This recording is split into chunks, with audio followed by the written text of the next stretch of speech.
Fala pessoal, tudo bem? Sejam muito bem-vindos aqui ao nosso canal e nesse vídeo de hoje a gente vai comentar um pouco sobre o jogo envolvendo Brasil e Japão, uma derrota do Brasil jogando lá na Ásia no segundo amistoso aí na preparação para a Copa do Mundo. E foi um jogo que foi bem decepcionante porque o Brasil começou vencendo por 2-0, tomou a virada 3-2 e teve algumas falhas ali individuais ali que comprometeram o resultado. Vamos tentar conversar um pouquinho sobre isso nesse vídeo de hoje.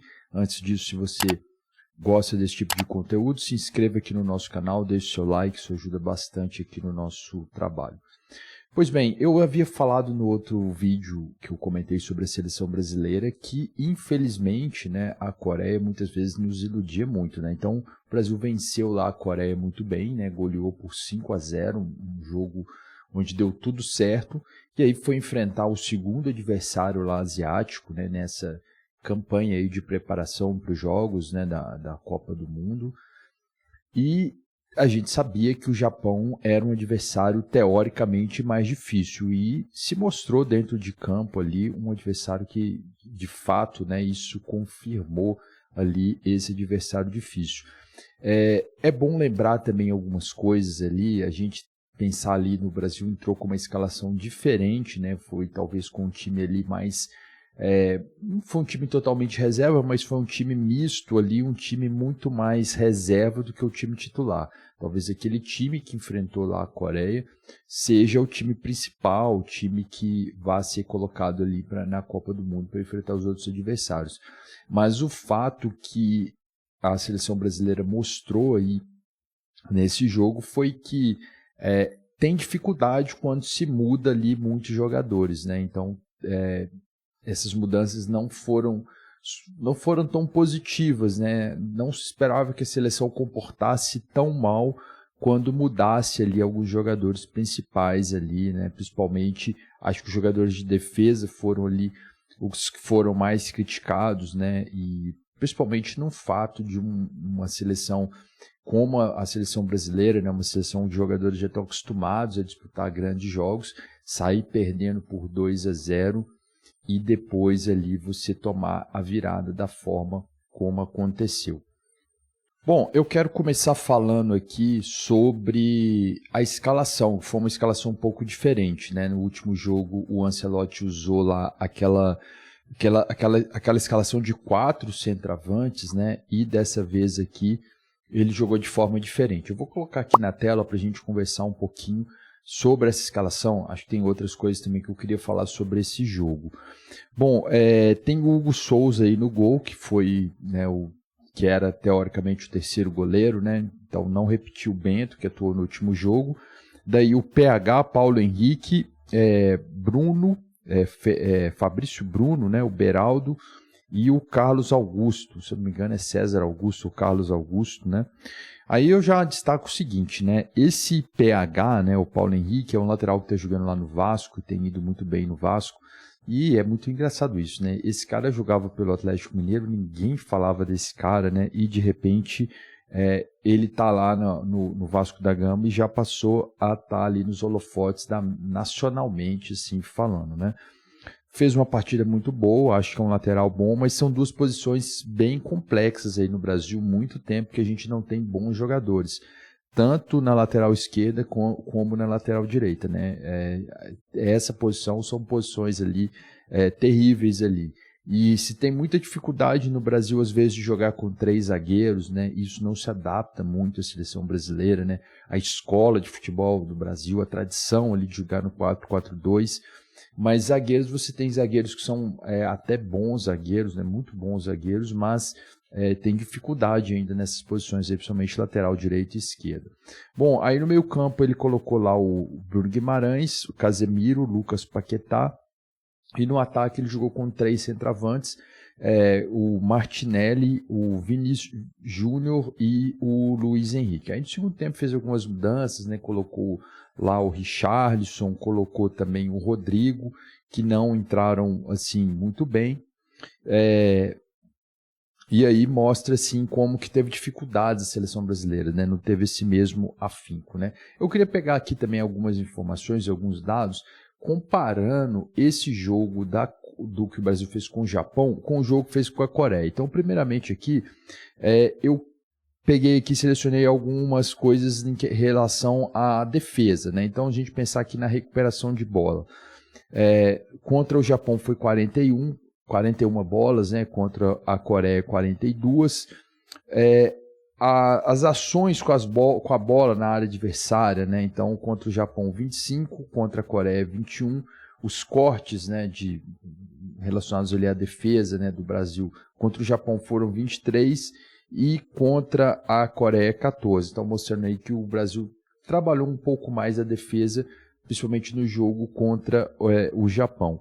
Os desarmes, né, foram 15. As interceptações contra a Coreia teve 10 contra 5 contra o Japão. E os desarmes sofridos, né, contra a Coreia sofreu um desarme a mais. Mas assim, no contexto geral, não foram estatísticas muito dissonantes, né? Então o desempenho não foi muito diferente nos dois jogos, apesar dos resultados serem completamente diferentes.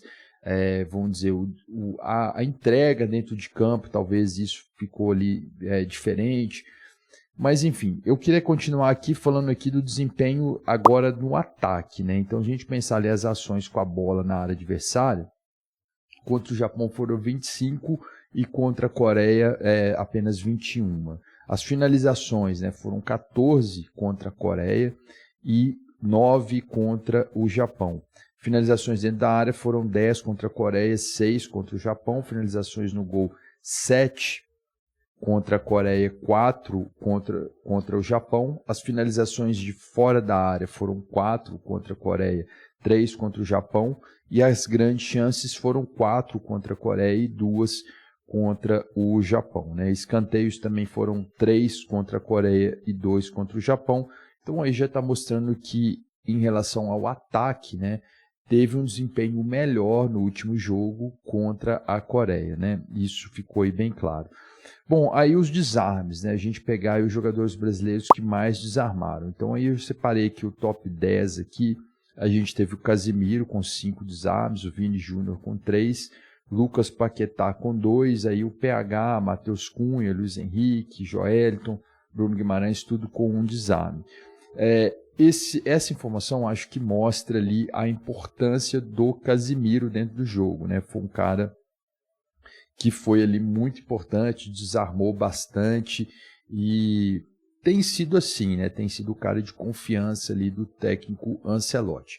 Bom, aí agora chegou o momento que eu queria destacar aqui, que foram a questão da defesa principalmente. A gente viu ali muita gente criticando a defesa, eu acho que com uma certa razão, assim, tem vários aspectos para a gente analisar quando a gente está trabalhando com um esporte como o futebol.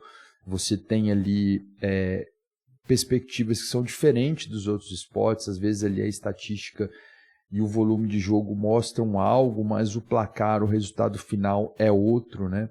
E aí a gente teve uma crítica muito grande em cima do Fabrício Bruno, do Beraldo e do Hugo Souza, que foi lá o goleiro que entrou, né? Então, assim, foram 3 gols que, na minha opinião, né, particular, eu acho que foram falhas de defesa e, inclusive, depois do jogo, o Ancelotti fez ali declarações dizendo que estava tudo muito certo até a primeira falha ali, onde aconteceu o primeiro gol do Japão, numa falha ali do Fabrício Bruno. Eu acho que o terceiro gol também foi talvez o Beraldo poderia estar mais bem posicionado, o goleiro ali também meio que não segurou também. Então, assim, de forma geral, falhas coletivas da defesa. Mas a gente vê como que não dá para condenar totalmente essa defesa do Brasil a partir desse jogo. Então, eu quero trazer aqui essas informações relacionadas aos números de passes assim que a gente teve dentro aí com os zagueiros, né? Bom, eu queria trazer aqui algumas informações relacionadas aos números de passes para a gente tentar entender melhor essa situação e se foi realmente ali a defesa que foi responsável total ali por esse resultado. Bom, eu peguei esse gráfico aqui e coloquei aqui o número de passes e o percentual de acerto, né? Então, quanto mais escuro, mais próximo do verde for a barrinha, vai significar que o jogador acertou mais passes, né? Em cima aí eu coloquei o número de passes também. E aí coloquei o top 10 dos jogadores que atuaram nesse jogo de Japão e Brasil. Então a gente tem aí na menor posição aí, na 10ª posição, o Vini Júnior. Ele fez 28 passes e acertou 79% dos passes. E aí, na primeira posição, a gente tem aí o Beraldo, que fez 122 passes e acertou 93% deles. E o Fabrício Bruno, que fez 111 passes e acertou 96%. Aí a gente tem o PH também ali com 96%, o Casemiro com 89% de acerto, todos eles com mais de 69 passes, né? Então, isso vai mostrando que a defesa ali, eles fizeram muito passes e que eles não erraram muitos passes. Então, a média de acerto foi mais de 90%.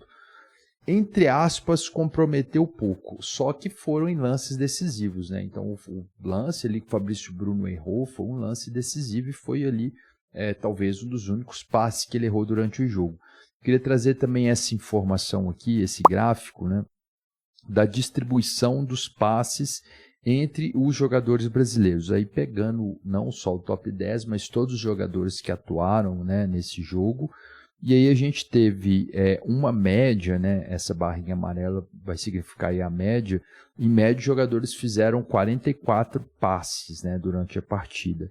E a maior parte dos jogadores, né, eles fizeram ali menos de 25, né, nesse eixo ali horizontal, né, de 0 a 125, né, a gente tem o número total de passes, né? Então a gente teve ali mais de 10 jogadores, né, que fizeram menos de 25 passes. Eu não sei a nível de futebol internacional, a nível de Premier League, La Liga, mesmo jogos data FIFA, a nível de futebol, né, alto nível, né, se isso existe uma relação assim direta, né, se o número de passes do jogador está relacionado com a boa atuação, né? Pode ser que um atacante ele toca pouco na bola, só que os toques dele na bola são efetivos e fazem gols, né? E aí a gente teve essa média de 44 passos de gols, e aí no finalzinho, né, mas essa subida aqui do gráfico de densidade, a gente vê que são os jogadores de defesa, né, que fizeram aí mais de 100 passes, né? Mas em média os jogadores fizeram 44 passes, isso mostrando que os jogadores de defesa eles participaram muito do jogo, eles fizeram muitos passes, né? Só que erraram em momentos ali decisivos ali do jogo. Bom, esse outro gráfico também, eu estou trazendo aqui o desempenho dos passes por posição dos jogadores, isso pegando também todos os jogadores que atuaram nesse jogo. Então ali separei ali as 4 posições, né? Jogadores de defesa, jogadores de ataque, o goleiro e meio campo, né? E aí a gente tem o acerto de passes vai ser o tamanho da bolinha, né? Então nessa parte horizontal aí do gráfico, né, o total de passes realizados, e no eixo vertical a gente tem um percentual de acerto de passe. Então ali de verdinho ali, logo no começo do gráfico, a gente já vê esses dois jogadores aí que acertaram praticamente 100% dos passes, só que eles deram menos de 25 passes, né? Deram muito poucos passes, na verdade metade de 25, né? Menos de 12 passes, né? E acertaram 100% deles, são jogadores de ataque. Mas aí, como a gente viu no gráfico anterior, a média ali em torno de 44, que aqui nesse gráfico vai estar ali variando ali, essa parte ali dos 50 ali, né? Onde tem ali a maior... esses jogadores aí que deram esses passes, né, a gente vê que o nível de acerto ali está acima de 90%, e são jogadores de defesa, né? Então a gente vê que os jogadores de defesa, todos eles deram mais de 50 passes, né, e com um nível de acerto acima de 90%. Então, de certa forma, eu acho que a defesa não foi assim... errou no momento crítico ali do jogo, onde não deveria errar, mas não foi uma atuação de todo ruim. Eu acho que tem vários aspectos que a gente pode elencar e tal, foi uma derrota histórica, o Brasil nunca tinha perdido para o Japão, então assim, isso pesou muito. E também a questão ali da forma como foi, né? Você perdendo ali por 2-0 e você ter ali, você vencendo, né, por 2-0 e você ter uma virada, né, contra um time que nunca tinha vencido a seleção brasileira. Então, realmente foi algo terrível. E essa mudança também, talvez ali mostrou que o Brasil não está preparado para fazer essas mudanças tão drásticas ali, né? Aqui no Brasil tem se discutido muito essa questão ali desses 3 jogadores, né? Principalmente ali o Beraldo, o Fabrício Bruno e o Hugo Souza. Eu acho que tem se colocado mais ali foco no Hugo Souza e no Fabrício Bruno, que são jogadores questionados e que atuam aqui no futebol brasileiro, né? Que talvez eles não tenham ali o nível de atuação. Acho que eles foram muito mal, eu também concordo com essa afirmação de que eles não têm ali, não são jogadores ideais ali para estar na seleção brasileira, mas faz parte do processo e é complicado você condenar esses jogadores ali por um jogo específico, né? Sendo que existe todo um processo, todo esse ciclo aí de preparação para a Copa do Mundo, né? Incluindo eliminatórias e data FIFA, foi muito complexo, né? O Ancelotti pegou ali só no finalzinho das eliminatórias, né? E é difícil montar um grande time. Então, está mostrando para a gente que o Ancelotti não vai conseguir montar uma máquina, né? O time não vai ser uma máquina, vai ter muita dificuldade na Copa do Mundo, mas tem bons jogadores, né? Então sempre fica essa expectativa. Bom, o resultado não foi bom, foi péssimo resultado, né? Uma derrota histórica ali, né? Os defensores falharam, né? Em lances importantes ali, decisivos ali. Deixa aqui nos comentários aí a sua opinião, o que você achou desse jogo, qual que é a sua perspectiva para a continuidade aí do trabalho do Ancelotti aí à frente da seleção. Eu fico por aqui, um abraço a todos e até a próxima.